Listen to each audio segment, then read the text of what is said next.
कुंद कुंद महामुनिराज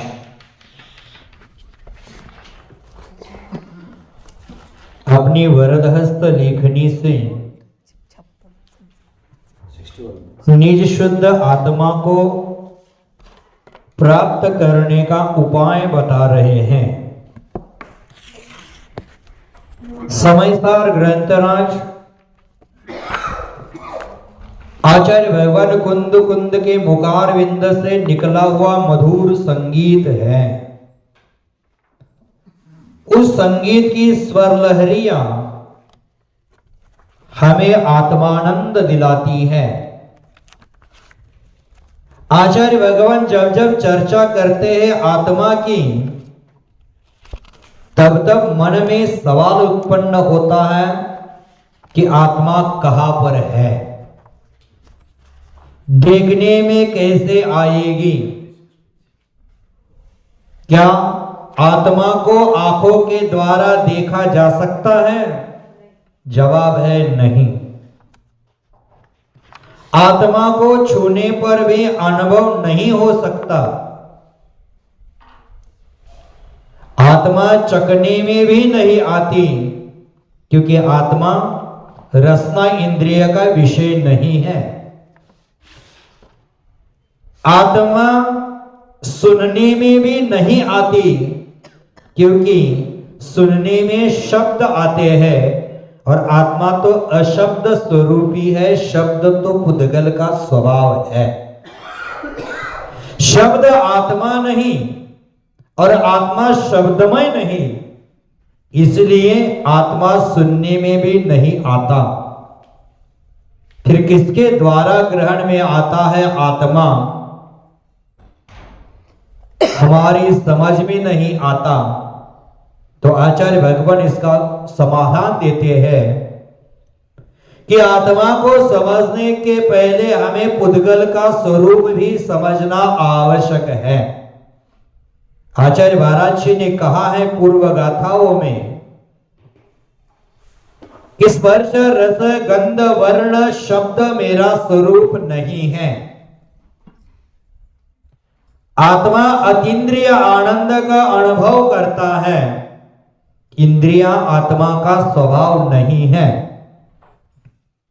आत्मा इंद्रिय और मन दोनों से ही समझ में नहीं आता, फिर भी आत्मा है या नहीं? तो जवाब है आत्मा तो है। यह अनुभव होता ही है, लेकिन कैसे होता है? शब्दों से कह तो सकते हैं, लेकिन दिखा नहीं सकते आत्मा कैसा है।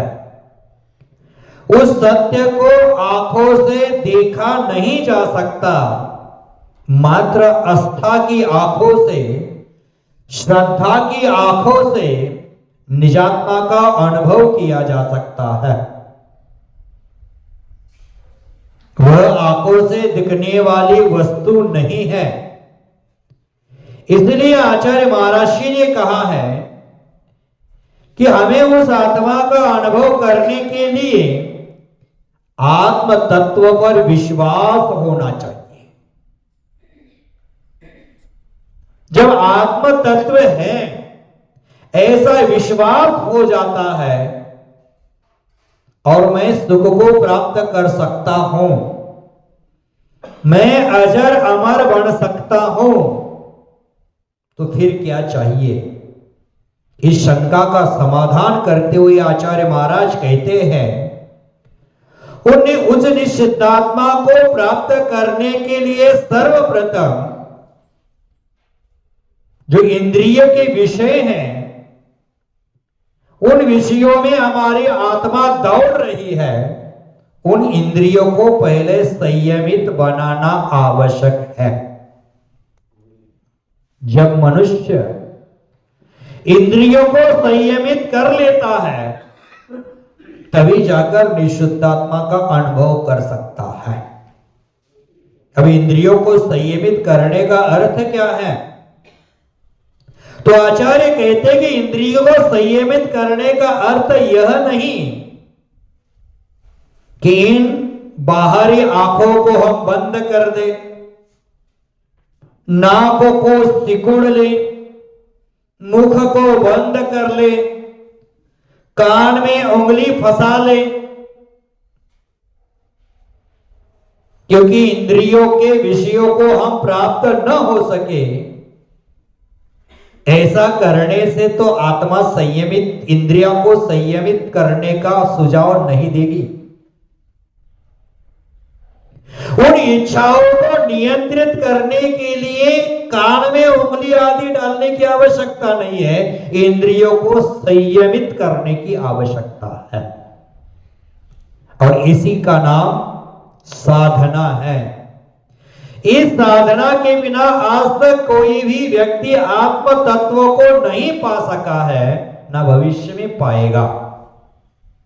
आचार्य भगवान शुभचंद्र स्वामी जी ग्रंथराज ज्ञानावरण के माध्यम से अपने ही भाई भर्तृहरि को संबोधन देते हैं और उस समय कहते हैं कि जो व्यक्ति इस प्रकार इंद्रियों के वश में नहीं कर सकता, वह मन को एकाग्र भी नहीं कर सकता।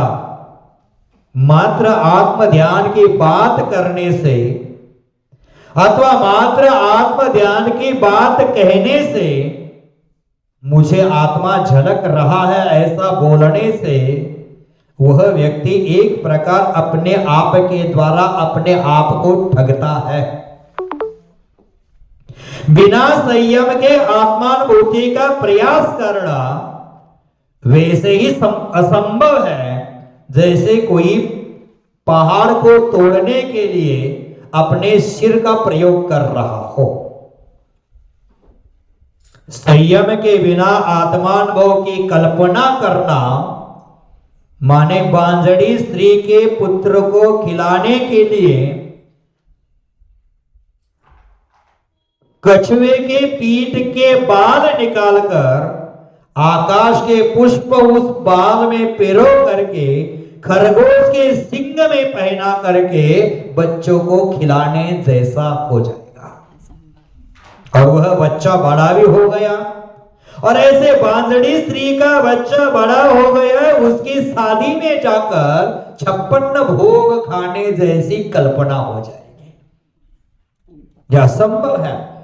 मैं संयम के बिना किसी को आत्मानुभव हो जाएगा, यह कहना भारी मूर्खता हो जाएगी। तो आचार्य भगवान कहते हैं,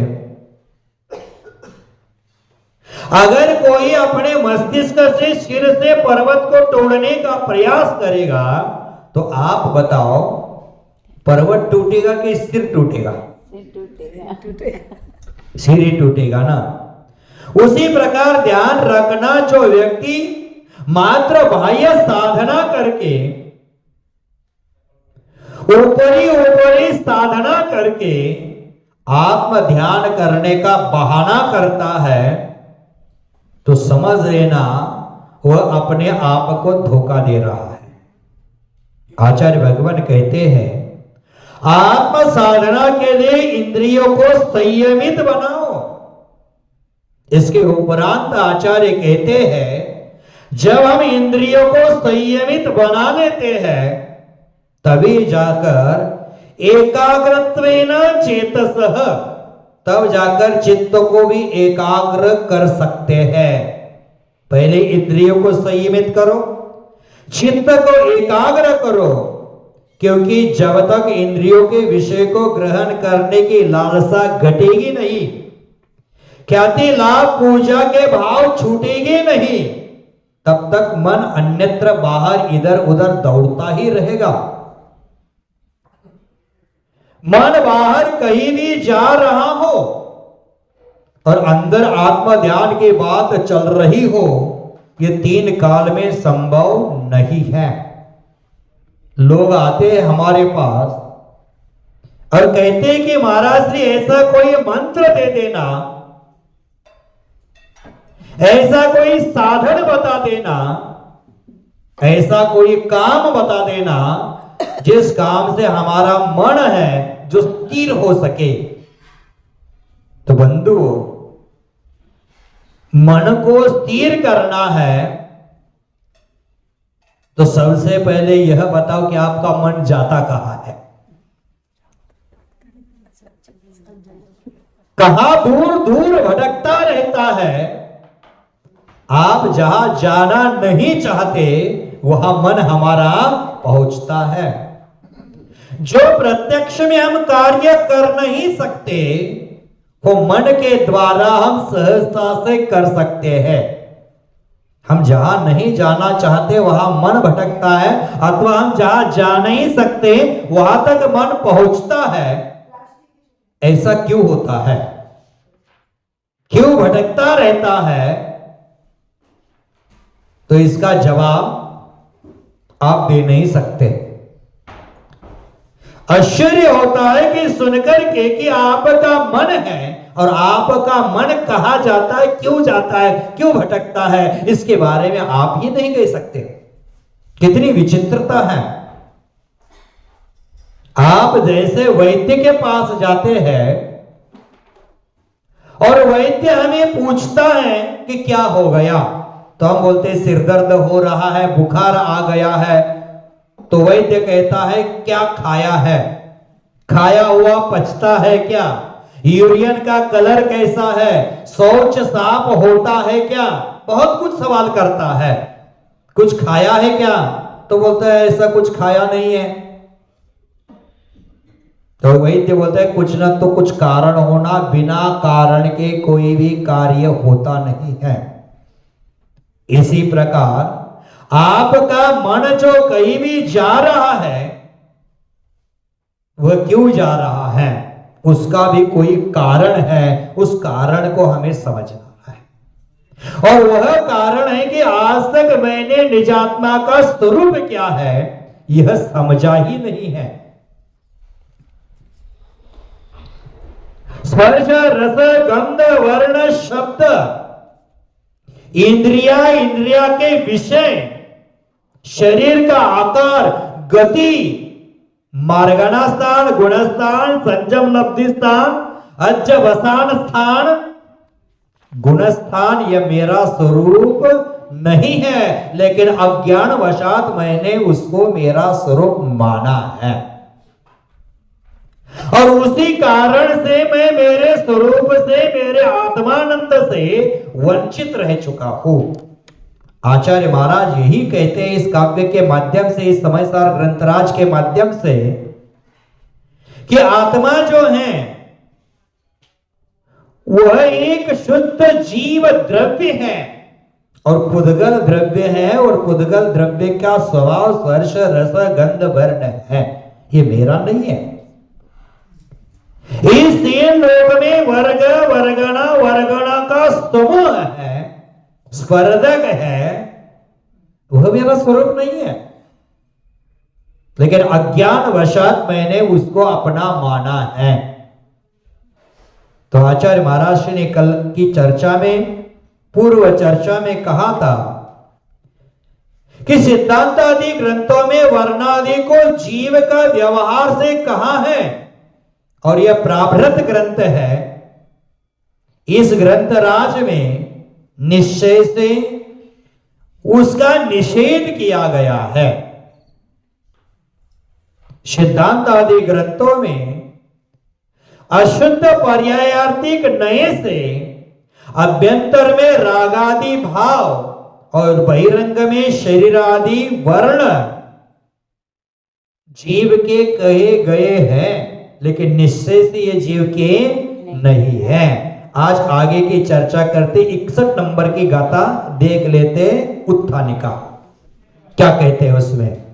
अत यत् युक्तम पूर्वम सिद्धांतादौ जीवस्य वर्णादयो व्यवहारेण कथितः अत्र तु प्राभृत ग्रंथे निश्चय नयेन निषिद्धः ताम एव अर्थ दृढ़यति।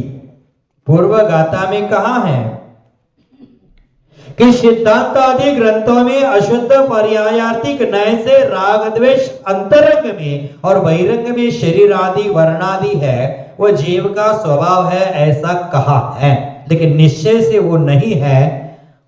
उसी को आचार्य महाराज यहां दृढ़ करते हैं।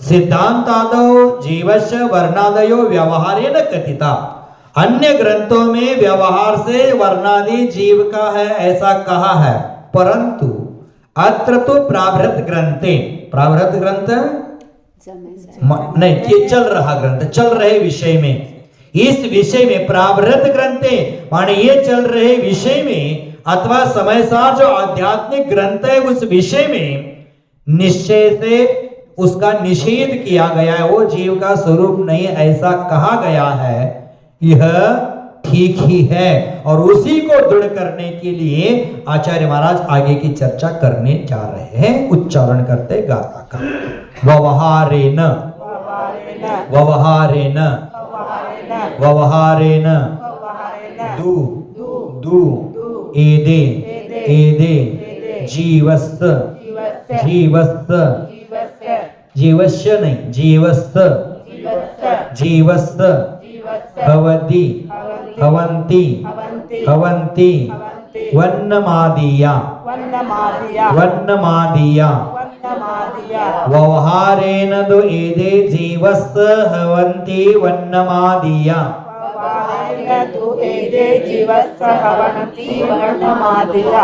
गुणठाना, सॉरी एक साथ लेना पड़ेगा, गुणठाना गुणठानता भावा गुणठानंता भावा गुणठानंता भावा य सॉरी न न दु दु केयी निश्चय नयश्च निश्चय नयश्च निश्चय नयश्च गुणठानंता भावा न दुके निश्चय नयश्च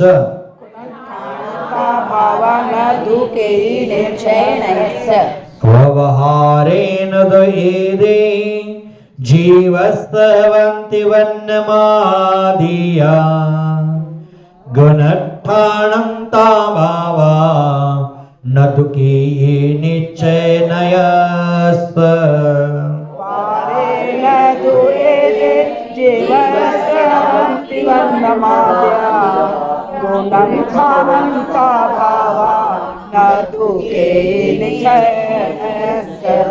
देखो क्या कहते हैं, व्यवहारेण दुएदे, एदे का मतलब पीछे 6-7 गाथा में जो वर्णन किया है वह, एदे माने पिछली गाथा से लेना है, जो वर्ण स्पर्श रस गंध वर्ण शब्द गुणस्थान ठितिबंध स्थान संश्लेष स्थान संयम लब्धि स्थान विशुद्धि स्थान आदि जो कहे गए पूर्व गाथाओं में, वह व्यवहारेणो जीवस्त हवंती, व्यवहार से क्या है, जीव के होते हैं।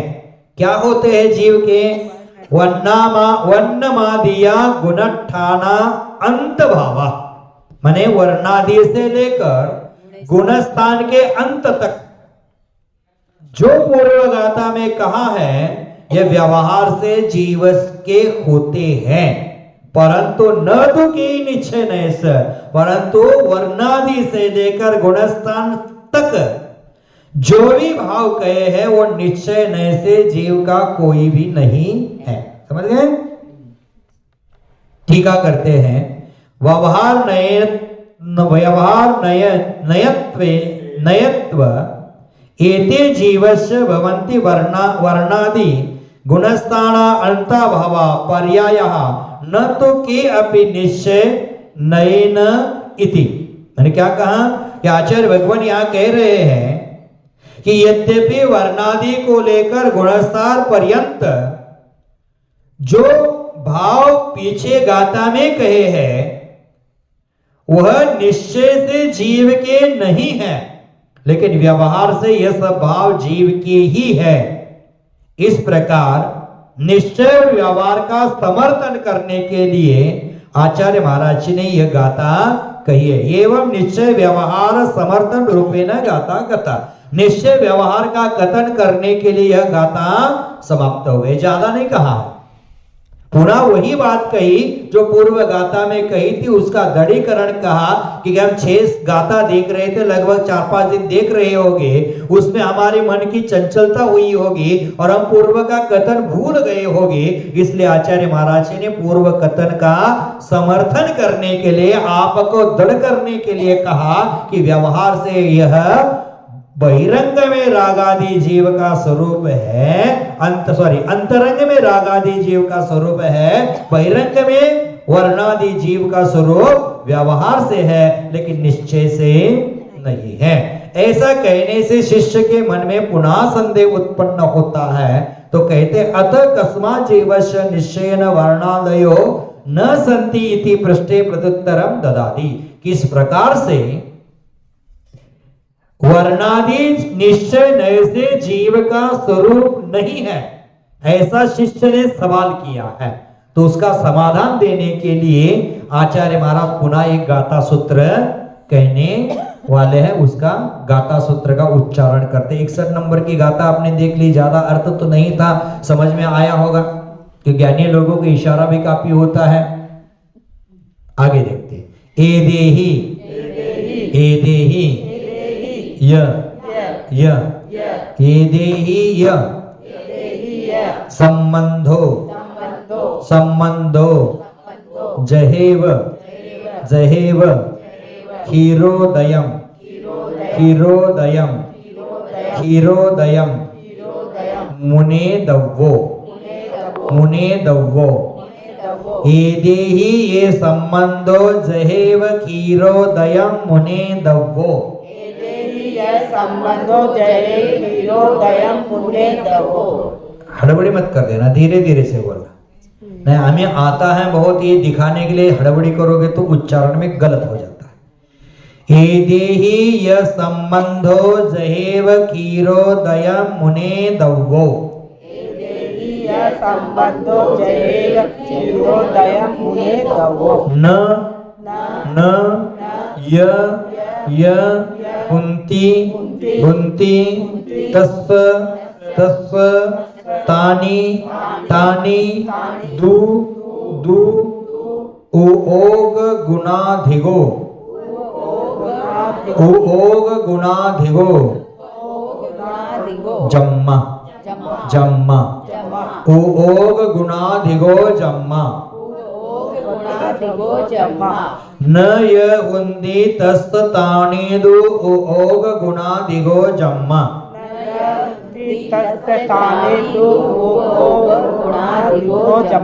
एदेहि य संबंधो जहेव क्षीरोदयम मुने दव्वो न य उन्दी तस्ततानीदु उओग गुणाधिगो जम्मा। संबंधो जहेव क्षीरोदयम मुने दव्वो नाया उन्दी तस्ततानीदु उओग गुणाधिगो जम्मा। एदेहि य संबंधो जहेव क्षीरोदयम मुने दव्वो न य उन्दी तस्ततानीदु उओग गुणाधिगो जम्मा।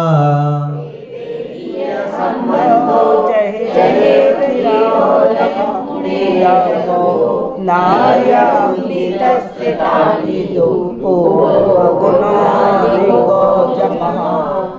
देखो क्या कहते हैं, एदेहि संबंधो, माने पूर्व गाथा में जो कहा संबंध जीव के साथ आप बताते हैं ना, व्यवहार नहीं से भी, वो कैसे है? एदेहि संबंधो जहेव, माने जिस प्रकार से क्षीरोदयम, खीर माने खीरा, आधा माने आत्मा, खीरा क्षीरोदय माने खीर माने खीर, चावल की खीर, गेहूं की खीर, कैसी खीर? दूध की खीर। दूध की, अब पागल जैसा अर्थ मत लगाओ। खीर माने क्षीर, क्षीर माने दूध, उदय माने जल।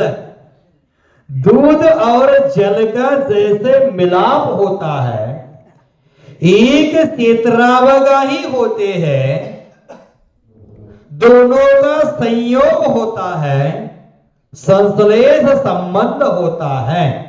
जैसे दूध और जल का संश्लेष संबंध होता है, और ऐसे होने पर भी वास्तविकता में दूध दूध होता है और पानी पानी होता है। हमारे समझ में नहीं आता, बात अलग, लेकिन वहां भी दूध दूध है, पानी पानी है। फैट मशीन में डाला जाए तो दूध कितना है, पानी कितना है, समझ में तो आएगा जरूर। उसी प्रकार यह संसारी जीव के साथ वर्णादि का संश्लेष संबंध हो चुका है, वो कर्मोदय के निमित्त से, है ना। कर्म पुद्गल है और जीव चेतन है ना। इस चेतन वस्तु को समझना है तो पुद्गल को भी समझो। जैसे दूध और पानी अलग अलग द्रव्य है, एक साथ हो गए, उसी प्रकार एक पुद्गल द्रव्य और एक जीव द्रव्य अलग अलग है, दोनों एक साथ हो गए, मिलाप हो गया। किसके कारण? कर्म बंध के कारण, कर्मोदय के कारण। लेकिन वहां भी कर्म कर्म है और जीव जीव है, क्योंकि कर्म अचेतन है, पुद्गल का स्वभाव अचेतन है, पूर्ण गलन है, और जीव का स्वभाव चेतन है। चेतन अचेतन का कभी मिलाप नहीं होता है, चेतन अचेतन का कभी मिलाप हो ही नहीं सकता है। जैसे दूध और पानी भिन्न द्रव्य एक होकर भी भिन्न भिन्न है, उसी प्रकार आत्मा और पुद्गल एक जगह दिखकर भी वह भिन्न भिन्न है। जैसे नहीं होती तस्तुतानिदो ओग लक्षणा दिगो जम्मा, माने वास्तविकता में यह जीव के नहीं होते, क्योंकि जीव तो उसके साथ रहकर भी अपने उपयोग गुण के कारण उससे भिन्न है। माने पुद्गल का स्वभाव स्पर्श रस गंध वर्ण है, पूर्ण गलन स्वभावी है, अचेतन है, और जीव का स्वभाव शाश्वत है, अमर है, चेतन है, और उपयोग ही जिसका लक्षण है। आत्मा का लक्षण क्या है? तत्वा सूत्रकार आचार्य महाराज कहते हैं ओ लक्षणों, उपयोग ही जीव का लक्षण है। अब उपयोग दो प्रकार के होते हैं, उपयोग 12 प्रकार के होते हैं, उपयोग 4 प्रकार के होते हैं, उपयोग 8 प्रकार के होते हैं। आपके पास कितने हैं? ध्यान रहे,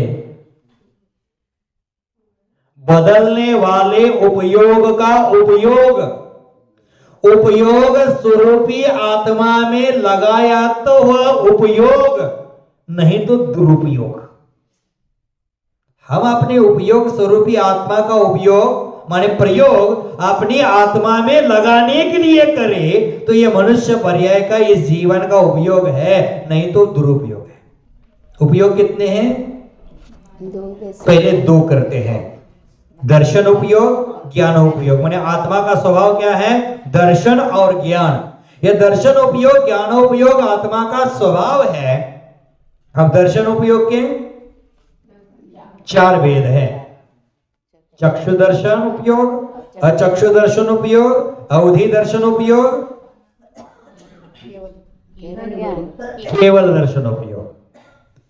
ध्यान से सुन लेना, चक्षु अचक्षु तो हम समझ गए, अवधि दर्शन उपयोग को भी समझ गए, लेकिन यहां मन पर्याय ज्ञान के अपेक्षा मन पर्याय दर्शन उपयोग क्यों नहीं लिया? क्योंकि मन भी एक इंद्रिया है, उसको अनिंद्रिय कहा जाता है। आचार्य महाराज ने यहां दर्शनोपयोग के 4 भेद किए और ज्ञानोपयोग के 8 किए। मति ज्ञानोपयोग, सुत ज्ञानोपयोग, अवधि ज्ञानोपयोग, मन पर्याय ज्ञानोपयोग, केवल ज्ञानोपयोग, कुमति ज्ञानोपयोग, कुसुत ज्ञानोपयोग और को अवधि ज्ञानोपयोग। अगर सम्यक दृष्टि जीव हो तो मति शुद्ध अवधि मन पर्याय केवल ज्ञान उपयोग हो सकता है, और मिथ्या दृष्टि हो तो कुमति ज्ञान, कुमति ज्ञानोपयोग, कुश्रुत ज्ञानोपयोग और कुअवधि ज्ञानोपयोग ही होगा। माने जैसे हमारा उपयोग है वो वास्तविकता में वह कर्म का उपयोग स्वभाव अलग है और मेरा स्वभाव, यहां स्वभाव लगाना अर्थ उपयोग का। कर्म का उपयोग क्या है, कर्म का स्वभाव क्या है? पुद्गल है, वो स्पर्श रसगंध वर्ण से युक्त है, अचेतन है, पूर्ण गलन स्वभावी है। और मेरा उपयोग क्या है? ज्ञान दर्शन है। ज्ञान माने चेतना, ज्ञान दर्शन उपयोग मैं हूं, देखना जानना ही मेरा स्वभाव है। लेकिन मैं देखता हूं, जानता हूं और पर वस्तु का कर्ता बढ़ता हो तब दुख होता है। देख लेना, आप दिन भर काम धंधा उद्योग करते हैं वेतन के लिए। जो वेतन पर ध्यान देता है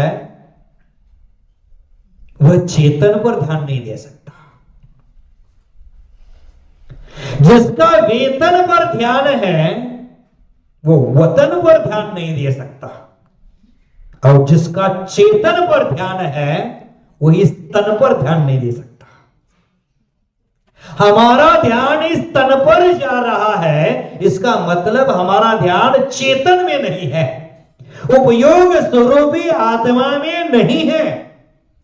आप भी इस शीतकाल की शीतल लहरियों को झेल रहे हैं, मैं भी उस शीतल लहरियों का अनुभव कर रहा हूं, लेकिन आपको कपड़ा पहनकर भी ठंडा लग रहा है और साधुओं को नहीं लगता। क्यों? साधुओं का ध्यान इस तन पर नहीं है, उनका ध्यान तो चेतन पर है। आज के राजनेता देश प्रेम नहीं कर सकते क्योंकि उनका ध्यान वतन पर नहीं है, उनका ध्यान कहां है? वेतन पर है। वोट मांगने के लिए जब जब भी नेता आपके पास आते हैं तो कहते हैं कि आपकी सेवा करने का मौका दीजिए, देश की सेवा करने का मौका दीजिए। जो नेता देश की सेवा करना चाहता है उस नेता को कहना चाहिए आर्मी में भर्ती हो जाना और पाकिस्तान चीन के बॉर्डर पर बंदूक लेकर खड़े हो जाना, पता चलेगा तू देश की कितना सेवा करना चाहता है। अगर वह आपको कहता है आपकी सेवा करना चाहता है और आपकी सेवा करने का मौका दे देना, तो उसको बोल देना कि एक चुनाव जीतने के लिए वो करोड़ों रुपया खर्चा करता है, वो करोड़ों रुपया ऐसे ही गरीबों में बांट दे, अपने आप सेवा हो जाएगी। सेवा करने के लिए विधायक सांसद बनने की क्या आवश्यकता है? बिना चुनाव लड़े अगर सेवा कर सके तो समझ लेना उसको सही में आपकी सेवा करना है, लेकिन उसका सेवा पर वेतन पर ध्यान नहीं है, उनका वतन पर ध्यान नहीं है, वेतन पर ध्यान है, लूटने पर ध्यान है। देश की सेवा करने का भाव नहीं है, मेवा खाने का भाव है। उसी प्रकार हम आप लोग हैं, इस तन पर ज्यादा आकर्षित होने के कारण, इस शरीर के वर्णादि पर आकर्षित होने के कारण मैं मेरे चेतन की ओर ध्यान नहीं दे पा रहा हूं। आज तक मैंने जिंदगी बिता दी इस शरीर की सुंदरता को कायम रखने के लिए।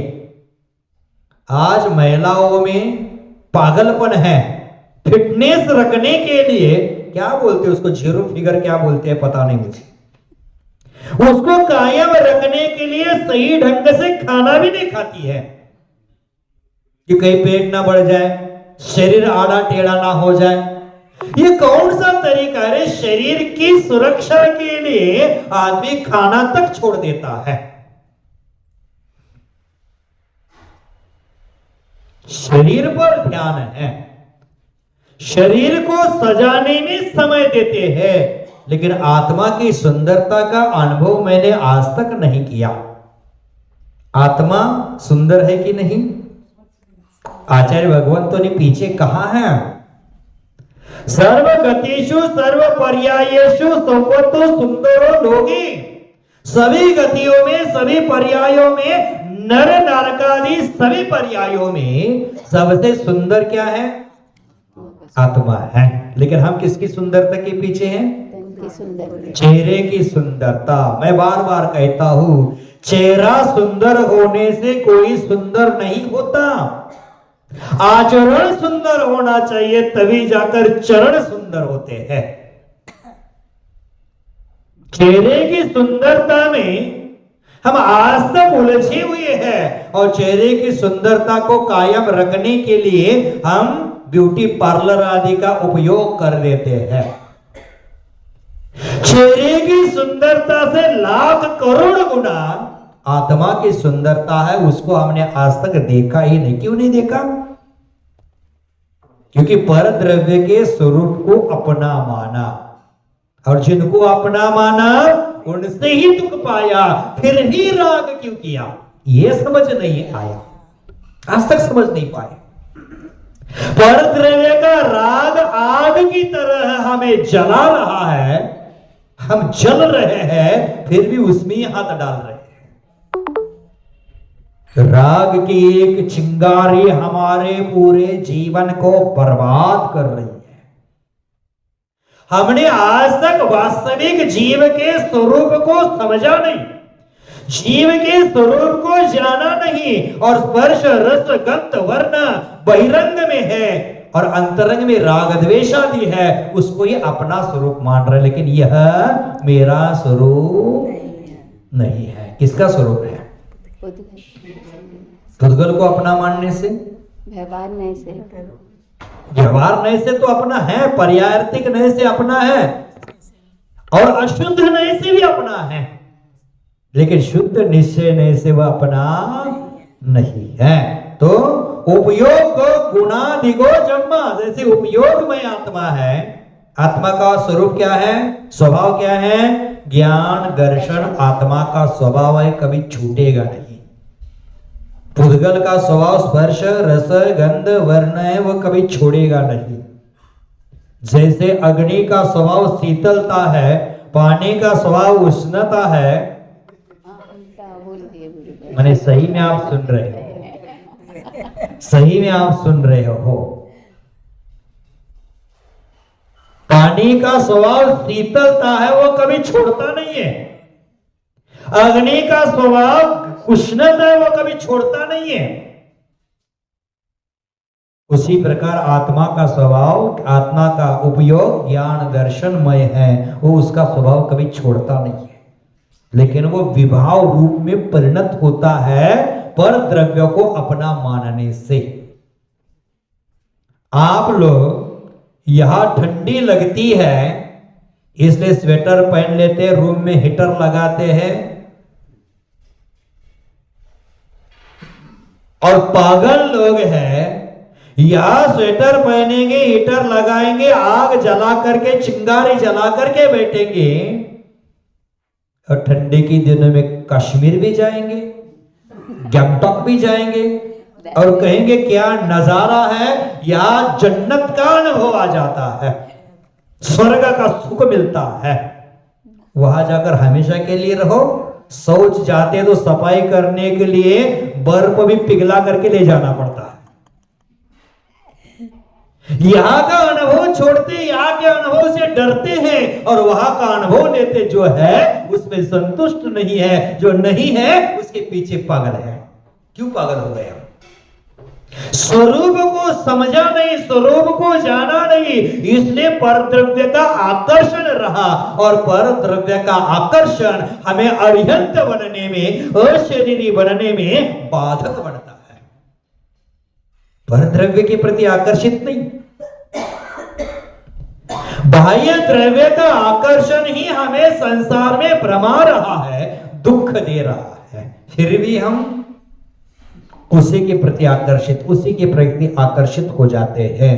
तो आचार्य महाराज ने कहा, ये समझ गया, जैसे दूध और पानी का मिलाप संश्लेष संबंध है। संबंध होते संयोग संबंध, संश्लेष संबंध और तादात्म्य संबंध, तीन प्रकार के। दो वस्तुओं का मिलाप होना संयोग संबंध है। जैसे दाल चावल एक जगह मिक्स हो गई, क्या हो गया? संयोग संबंध हो। संश्लेष संबंध, दो द्रव्यों का मिलाप तो होना और एक मेक हो जाना। जैसे दूध पानी, पता ही नहीं चलता, दूध दाल चावल एक मिक्स हो जाए तो पता तो चल सकता है। लेकिन दूध पानी एक हो जाए तो वह समझ में नहीं आता। संयोग संबंध भिन्न द्रव्य का होता है, संश्लेष संबंध भिन्न द्रव्य में होता है, उसको अलग किया जा सकता है। दूध पानी का मिलाप हो गया, अलग करना क्या करना पड़ेगा? फिल्टर मशीन से फाड़ने की कला हम जानते हैं, तपाने की कला जानते ही नहीं है। फाड़ने से क्या फायदा है? हमें उस पानी कोई अंश को जलाना है।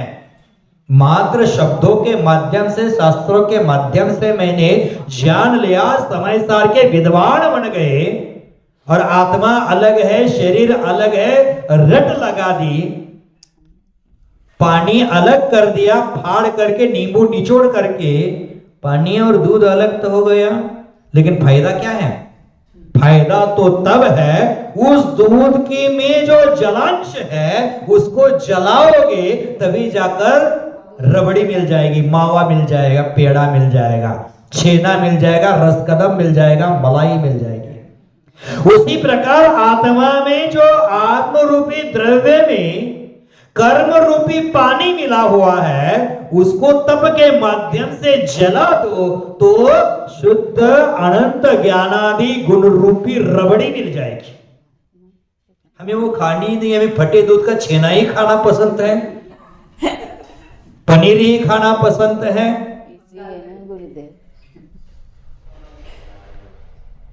साधना करने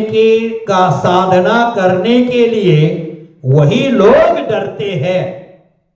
साधना के पथ पर चलते हुए परिचय आए तो परिचय से वही लोग डरते हैं जिन लोगों को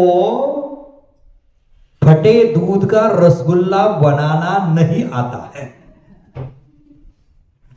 साधना के पथ पर चलते हुए परिचय आएंगे, संकट आएगी, बाधाएं आएगी, पीड़ा आएगी, हंसते हंसते मुस्कुराते हुए उसको सहन कर लिया, आपके जीवन में आनंद की किरण अवश्य उत्पन्न हो जाएगी। तो दूध को अलग करने के लिए तपाना पड़ेगा।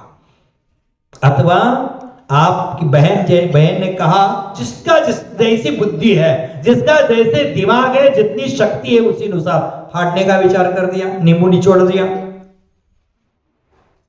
फिर दूसरे द्रव्य का आलम्बन ले लिया, नींबू का आधार लेना पड़ा, फिर दूसरे द्रव्य का आलम्बन। अरे दूसरे द्रव्य का आलम्बन लेने से ही दुखी हो गया है तो दूध पानी के लिए अलग करने के लिए दूसरे का क्यों आलम्बन ले रहा है? ज्ञान दर्शन स्वभावी आत्मा का ही आलम्बन लेना। फिर अब नींबू लिया और नींबू लिया तो पुनः दूध में खटास आ गई। अब खटास आई तो मिठास कैसे मिलेगी? चीनी मिला, फिर चीनी मिलाई, फिर दूसरे द्रव्य का आलम्बन लिया और चीनी मिलाकर रुकता नहीं है, कलर भी अच्छा चाहिए, केसर मिला दिया। मैंने अन्य द्रव्य का कितना आलम्बन लेगा रे पगले। इससे अच्छा दूध और पानी को अलग करने के लिए मात्र एक अग्नि का आलम्बन लेना। उसी प्रकार आत्म रूपी दूध और कर्म रूपी पानी को अलग करने के लिए मात्र तप रूपी अग्नि का आलम्बन लेना, निज स्वभाव का आलम्बन लेना, अपने आप पानी अलग हो जाएगा। अरे हंस पक्षी बन जाना, चीन क्यों बना है? सातक पक्षी होता है, जमीन पर रहता है, दृष्टि आकाश में होती है, क्योंकि पानी की बूंद कब टपकेगी और मुंह में कब ले लूंगा। देख लेना, एक सातक पक्षी आज भी पंचम काल में अपने कुल जाति को कलंकित नहीं कर रहा है। वो कुएं का, तालाब का, नदी का, नहर का पानी नहीं पीता है। कब कौन सा पानी पीता है? स्वाति नक्षत्र ही नहीं, बारिश का पानी पीता है। वह स्वाति नक्षत्र का निमित्त लेकर वह बूंद सीप में जाता है तो मोती बन जाता है, वो बात अलग है। लेकिन सातक पक्षी उस जल की बूंद का इंतजार सालों करता है और बूंद बरसात की ही पीता है, कितना भी प्यासा हो। इधर उधर का पानी नहीं पीता। एक जानवर, एक पक्षी अपने जाति कुल को बदनाम नहीं करता है। हम अपनी जाति कुल को कितना बदनाम कर रहे हैं। जैन कुल में उत्पन्न होकर वे रात्रि खा रहे हैं, रात्रि पी रहे, आलू प्याज खा रहे हैं। एक पक्षी, छोटा सा पक्षी अपने जाति कुल को बर्बाद नहीं करता है। हम अपने जाति कुल को कितना बर्बाद करते हैं, समझ लेना। जान लेना, पहचान लेना, अपने उपयोग लक्षण स्वरूपी आत्मा को पहचान लेना, पर द्रव्य का आधार नहीं। वह चातक पक्षी जमीन पर रहकर भी दृष्टि आकाश में रहती है, और चील पक्षी ऊंचे आकाश में गगन में उड़ान भर देता है, लेकिन दृष्टि क्यों? एक पक्षी आकाश में जल की बूंद के लिए ऊपर देख रहा है, और एक पक्षी आकाश में रहकर भी मांस का टुकड़ा जमीन पर पड़ा है, उस पर उसकी नजरें गड़ी हुई है। आप कौन हो? चील पक्षी हो कि चातक पक्षी हो? आज जगत में कुछ सम्यक दृष्टि लोग ऐसे हैं, इस संसार में रहकर भी उनकी दृष्टि सिद्धशीला की ओर है, आध्यात्मता की ओर है, निज स्वरूप की ओर है। कब मुझे मौका मिले, अवसर मिले, कब चतुर्थ काल आ जाए, मैं दीक्षा को ग्रहण कर लो, परिसह को सहन कर लो और सिद्धशीला पर विराजमान हो जाओ, ये सोचने वाले लोग होते हैं। और कुछ लोग अध्यात्म के ज्ञान से भरे हुए हैं, उच्च आसन पर बैठे हैं, और उच्च आसन पर बैठकर भी उनकी दृष्टि विषय भोगों में है, इंद्रियों में है, बाह्य पदार्थों में है। तो चील जैसे है, ऊंचाई को तो छू लिया लेकिन दृष्टि हीन ही रही, जमीन पर पड़े हुए मांस के टुकड़े पर ही रही। उसी प्रकार आध्यात्म का ज्ञान तो बहुत कर लिया, लेकिन दृष्टि विषय भोगों में रही। साधु संत बनकर के 30, 40, 50, 70 साल व्यतीत कर लिए, लेकिन आज तक विषय भोग छूटे नहीं, इंद्रिय की लालसा लिप्सा छूटी नहीं, तो क्या फायदा? तो आचार्य महाराज ने कहा कि वर्णादि का संबंध है, वह संश्लेष संबंध है, वह दूर किया जा सकता है, इसीलिए वह आत्मा का नहीं है। टीकाकार क्या कहते हैं देखते हैं। बंद करने के समय में शुरू हो जाता हूं मैं, 8:30 बज गए, आप बंद करने का समय आ गया और मैं शुरू हो गया। जिन शासन ऐसा ही है, जहां दुनिया रुकती है वहां से जिन शासन शुरू हो जाता है। दृष्टि का फर्क है महाराज जी।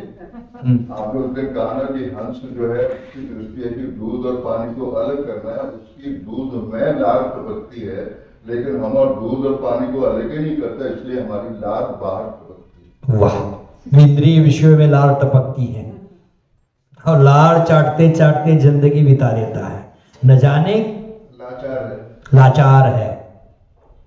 एदे ही संबंधो जैव क्षीरोदयम मुनिदव्वो, एते ही वर्णादि गुणस्थान अंत ही पूर्वोक्त पर्याय ही सह संबंधो यथा एव क्षीर खीरा आदा अदरक खीर दूध की खीर। वाह रे वाह, मलाईदार बोल दी भाषा। न जाने दूसरा कोई कल उपवास कर ले तो आज में मुंह में पानी भर जाता कि सुबह सुबह खीर का नाम ले लिया है। आपको याद रखूंगा मैं हमेशा। सुबह सुबह तो खीर का नाम लेते हैं, क्षीरोदधी जल।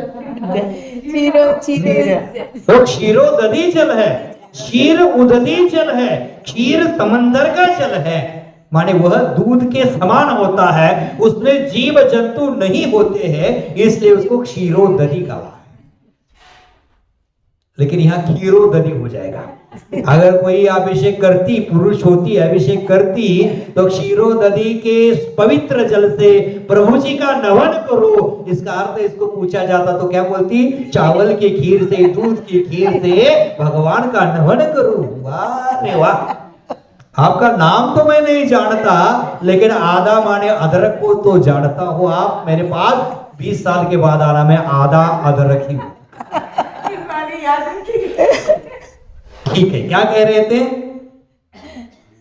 वर्णादि गुणस्थान अंते पूर्वोक्त पर्याय सह संबंधो यथा एव क्षीर नीर संश्लेषः तथा मंतव्यः, माने पूर्वोक्त कथित पर्याय स्वरूप वर्णादि गुणस्थान पर्यंत के जो भाव कहे हैं जीव के साथ है, ऐसा कहा है, वह संयोग रूप संश्लेष रूप संबंध है। समझ लेना, संश्लेष संबंध दो भिन्न द्रव्यों में होता है, एक में एक होता है। उसी प्रकार कर्म और आत्मा एक में एक हो गए हैं। जैसे कि परस्पर में दूध और जल का एक होना, किंतु अग्नि और उष्णता के साथ जो तादात्म्य संबंध है, आगे क्या कहा, पहले क्या कहा, क्षीर नीर दयो संश्लेष संबंध ततः मंतव्य। ऐसा मान लो, न च अग्नि उष्ण त्वयोः एव तादात्म्य संबंध, माने दो भिन्न द्रव्यों का संबंध हो गया ऐसे मान लेना। लेकिन अग्नि और उष्णता का जो तादात्म्य संबंध है ऐसा मत मानना। जो अग्नि से उष्णता अलग नहीं की जा सकती, पानी की शीतलता अलग नहीं की जा सकती, पुद्गल का स्पर्श रस गंध वर्ण अलग नहीं किया जा सकता, आत्मा का ज्ञान दर्शन स्वभाव अलग नहीं किया जा सकता। इसको क्या कहते हैं, तादात्म्य तत् आत्म संबंध। तत् आत्म संबंध, उसका उसे के साथ वह शाश्वत संबंध है, वह कभी अलग नहीं किया जाता। जैसे सिद्धावस्था को प्राप्त हो गए, ज्ञान दर्शन छोड़कर क्या करेंगे वो? हमारा ज्ञान दर्शन संबंध स्वभाव है, लेकिन हम विभाव में जाते हैं, विकृत हो रहा है हमारा ज्ञान दर्शन उस पर द्रव्य का आलंबन लेने के कारण। कुत इति चेत, वो कैसे है? तो कहते हैं न यह होती तस्य तानि दो न च भवति तस्य जीवशत्य तु वर्णादि गुणस्थानांत भावा पर्याय। उसी प्रकार वर्णादि गुणस्थानांत पर्यंत जो भाव कहे हैं वो जीवश न संति, जीव के नहीं है। कस्मात्, कैसे नहीं है? उपयोग गुणाधिगो जन्मा यस्मात् उष्ण गुणे ही अग्नि एव केवल ज्ञान दर्शन गुणाधिक परिपूर्ण इति। जैसे यस्मात्, जिस प्रकार से उष्ण गुणे ही अग्नि ही इति, माने अग्नि का गुण क्या है? उष्ण है। और आत्मा का गुण क्या है? ज्ञान दर्शन दे। ज्ञान दर्शन नहीं, आपके पास ज्ञान है कि नहीं है? है, लेकिन यहाँ केवल ज्ञान दर्शन आत्मा का स्वभाव है। केवल माने 13वें गुणस्थान का मत लगा देना, मात्र ज्ञान ही जीव का स्वभाव है और केवल ज्ञान दर्शन आदि गुणों से परिपूर्ण है, वह अलग नहीं किया जा सकता। समझ गए? ननु वर्णादयो बहिरंगः तत्र व्यवहारेण क्षीर नीरवत् संश्लेष संबंधो भवतु न च अभ्यंतराणां रागादिनां तत्र अशुद्ध निश्चयेन भवितव्यम इति। क्या कहा कि जैसे अग्नि और उष्णता एक दूसरे का गुण संबंध है, उसी प्रकार आत्मा और ज्ञान दर्शन का गुण संबंध है। अब यहां पर हमारे मन में संदेह उत्पन्न हो जाता है कि वर्णादि जो बाहर दिखते हैं उसका जो जीव से नीर सीर के समान संयोग संबंध है, उसको व्यवहार से जीव का कहना ठीक है, किंतु अभ्यंतर में होने वाले रागादि भाव का ऐसा संयोग संबंध नहीं हो सकता। शिष्य का सवाल है, शिष्य कहता है कि वर्णादि शरीर के हैं, ये हम दूध पानी के समान संश्लेष संबंधों को मान सकते हैं, लेकिन अंतरंग में उत्पन्न होने वाले रागादि तो आत्मा में ही उत्पन्न हो रहे हैं, उसको कैसे माने? क्या सवाल किया? आत्मा में राग द्वेष उत्पन्न हो रहे हैं, उसको पर द्रव्य का कैसे माने? बहिरंग में शरीर है, इंद्रिया है, इंद्रियों के विषय है, स्पर्श रस गंध वर्ण शब्द आदि है, उसको तो हम बहिरंग में दूसरे का मानते हैं, लेकिन उत्पन्न कहा हो रहे राग द्वेष, उसको हम दूसरे का कैसे माने? तो आचार्य महाराज इसको समाधान दे रहे हैं कि अभ्यंतर में होने वाले रागादि भाव का ऐसा संश्लेष संबंध नहीं है, उसको भी उसने क्या माना? तादात्म्य संबंध माना है। इसलिए शिष्य के मन में उत्पन्न हो गई है शंका। तो आचार्य महाराज उसका भी समाधान देंगे। रागादिनाम तत्र अशुद्ध नहीं न भवितव्यमिति, वो कैसे आत्मा के हैं लेकिन कैसे हैं? अशुद्ध निश्चय नहीं, अशुद्ध निश्चय नहीं। देखो व्यवहार नहीं के दो की भेद, एक नय के दो भेद किए, एक द्रव्यार्थिक नहीं, एक पर्यार्थिक नहीं। व्यवहार के दो भेद, सद्भूत और असद्भूत। निश्चय नय के दो किए, शुद्ध और अशुद्ध।